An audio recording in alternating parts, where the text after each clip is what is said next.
in Section D, you might store things like entitled vacation days taken, sick days, overtime if applicable, accrued paid time off, any leaves of absence. So let's just unpack that a little bit. So entitled vacation days. Don't be afraid to be generous. And I do mean that. I know employment standard says if you're provincially regulated that all you need to give is 2 weeks for the first few years. But what if you gave more?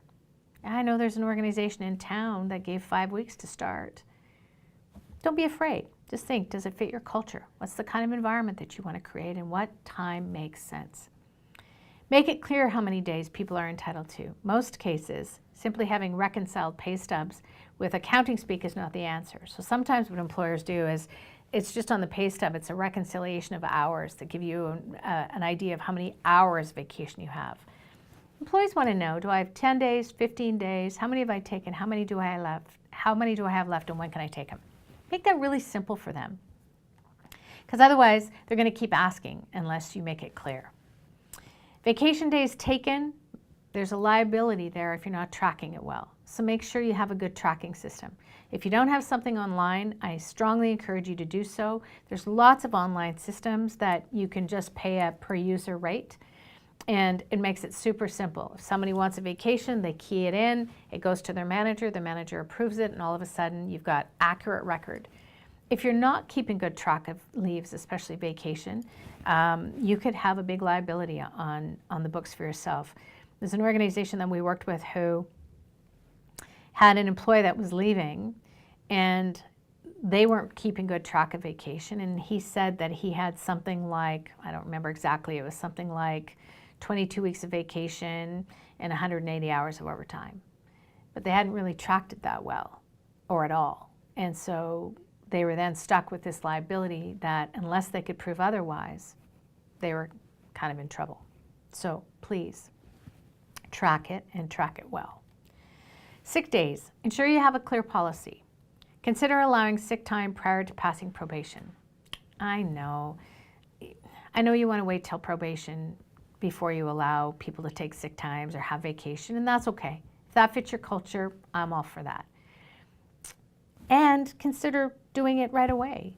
If you hire well, an employee who comes in and is sick within the first 3 months would sure appreciate it if they got an extra day off because they really, really needed it. Because otherwise they might come in sick. But again, it has to fit your culture. I'm not trying to subscribe something to you that doesn't make sense for you. And not all roles does that make sense for. So I just say, just consider it, but if it doesn't work for you, that's fine. Also thinking about the difference between personal days and sick days. If you want to offer some personal days, that's great. But please keep sick time separate. Sick time is really intended for when someone's not well and you don't want them to come to work. If you want to give them some personal days as well, that's great. Also make it very clear in your policies that they don't get paid out for it, it doesn't carry forward, all of that. You want to make sure that that's as clear as it can be. Overtime, make sure that your policy asks employees to seek permission first, and then make sure you track it, and track it accordingly to the legislations that govern employment. Accrued time off, if people are going to have bank time, make sure there's a clear policy, and make sure you've followed all the right legislations to ensure that you're doing it on side. Not all employees want bank time, so make sure if you're doing it, you've got the consent that you need. Summary, track attendance. Consider a web-based system if you're not using one now. Untracked leaves are a liability. I can't stress that enough.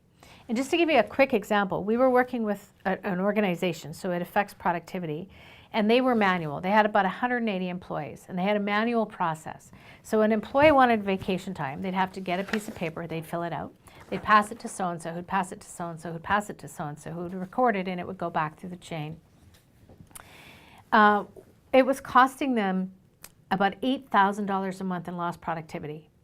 We took all that out and put an automated system in place, and all of a sudden productivity loss went down from $8,000 to $3,000. So they gained $5,000 in increased productivity per month, just from a time loss system.